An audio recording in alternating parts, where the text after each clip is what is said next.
disabled professor Chris Geller, coming to you about depression. I've come off of 2 bad days. Well, I'm coming out of 2 bad days. My experience with depression is hopelessness, not sadness.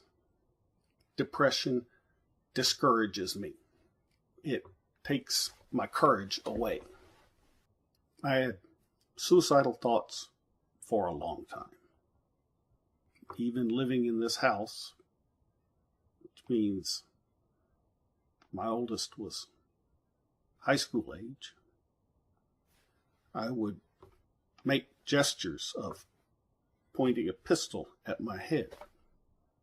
I knew where all the concrete abutments were when I was driving. And yet, obviously, I didn't commit suicide. I had some coping mechanisms, some tools I used. One was thinking that the epitaph on my gravestone could be, "The dumbass killed himself a day before the full scholarship arrived." So, even depressed and suicidal, I had not completely lost rationality. It just was hard to implement. Also, I realized I could always kill myself next year, next month, next week, tomorrow, this afternoon. That it is a thing that can always be delayed, but cannot be undone. And I retained enough rationality to realize that I might be wrong. Things might not be so bad. Things might turn around. Next year will be better. Yeah.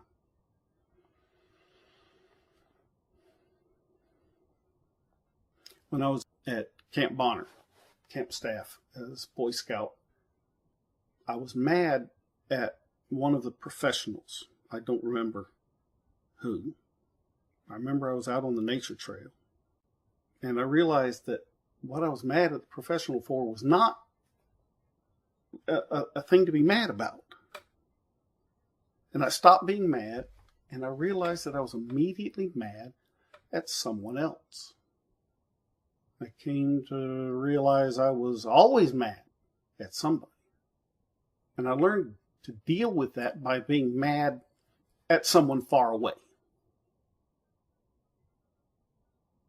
That didn't cause any trouble to me or to anyone else. And dealing with anger helped, although I kept that mechanism. The counseling helped. I started counseling in graduate school. It's the done thing after field work in anthropology, or so I thought at the time. Maybe that was an excuse. Maybe I was role-playing. I don't know. But, wow, it worked. I felt better. I was cured of my depression. From that, I concluded that my depression was from inadequate coping mechanisms as a child. Talk therapy is supposed to help that kind of depression. And I indeed felt much better. A few years later, from relationship issues, I returned to counseling and felt better again.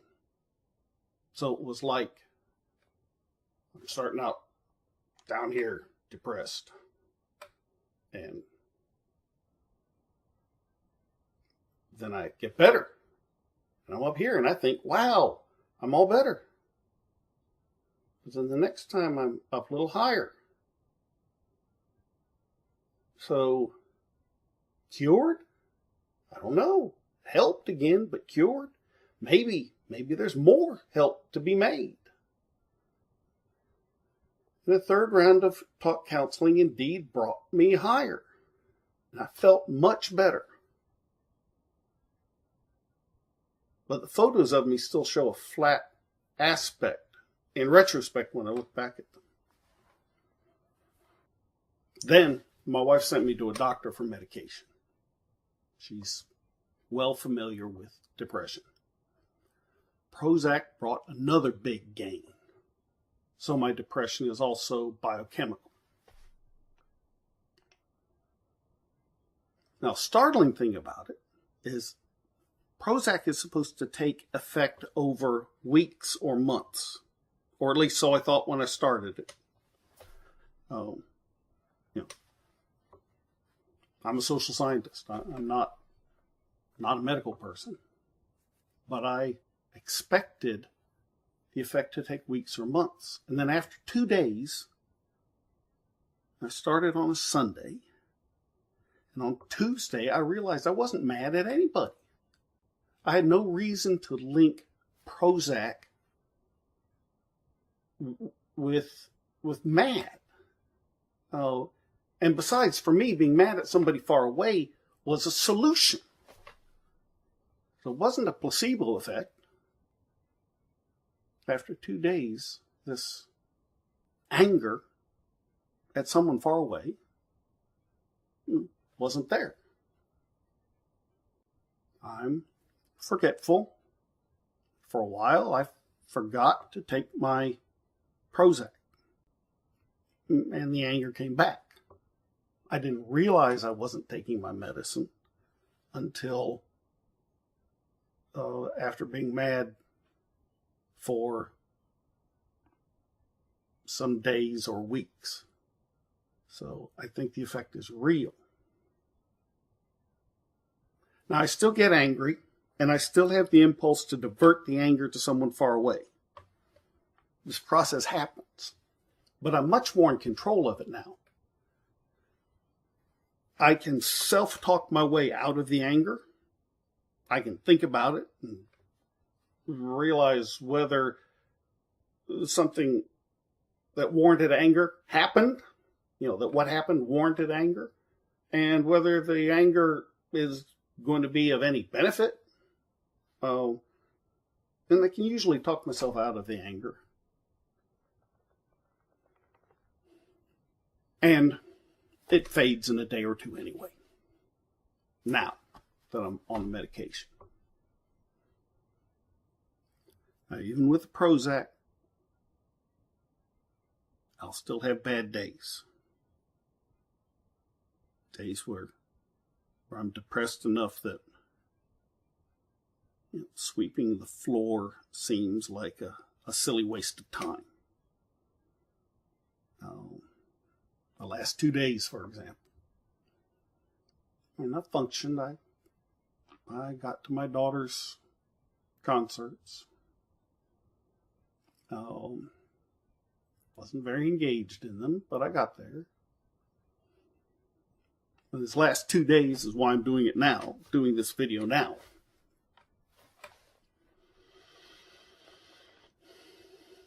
But I do have ways to cope with depression.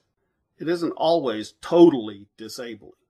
Sometimes I can still function while I'm depressed.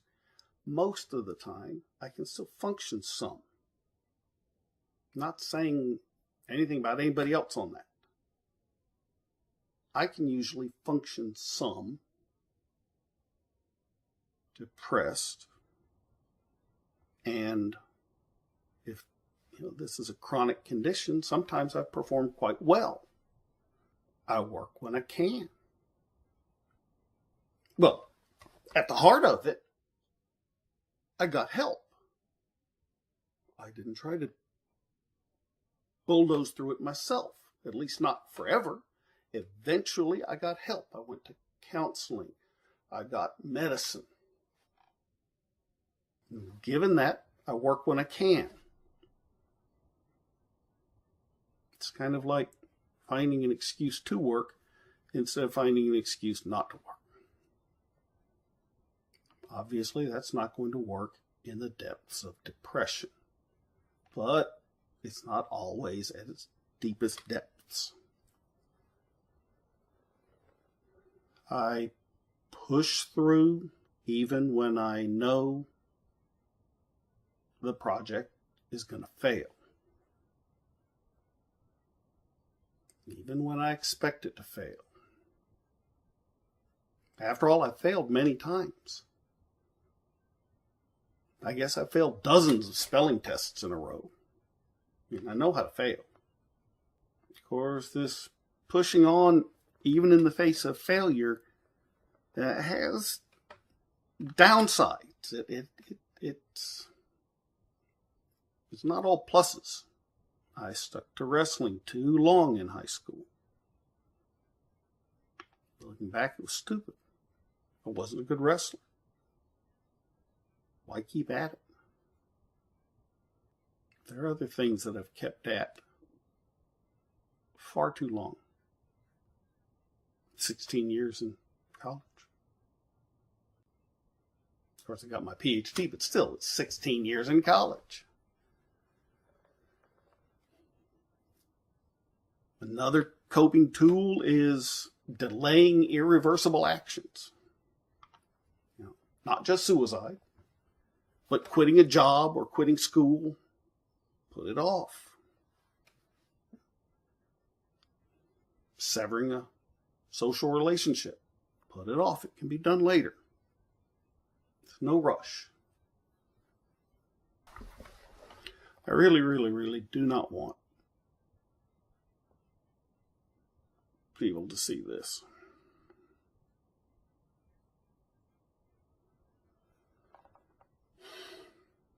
But folks I trust say it's important, say that it might be useful. Okay.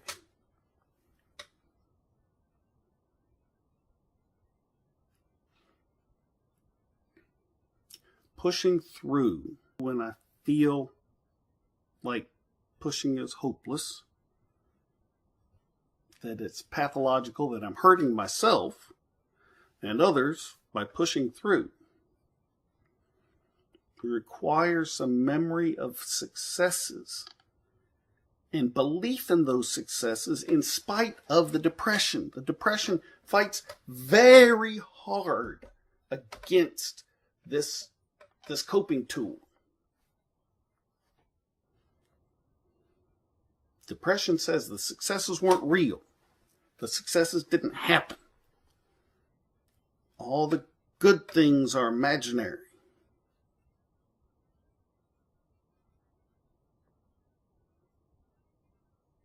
I think I'm very lucky in having a little piece of me that is usually outside that depression.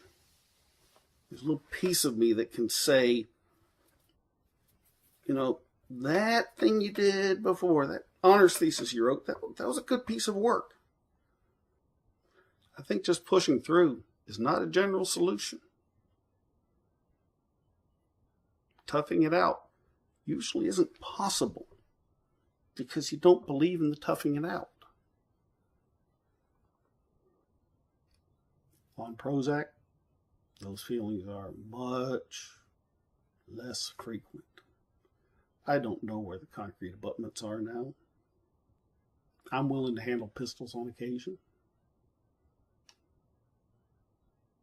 I very seldom make that pistol gesture anymore. It changed with Prozac.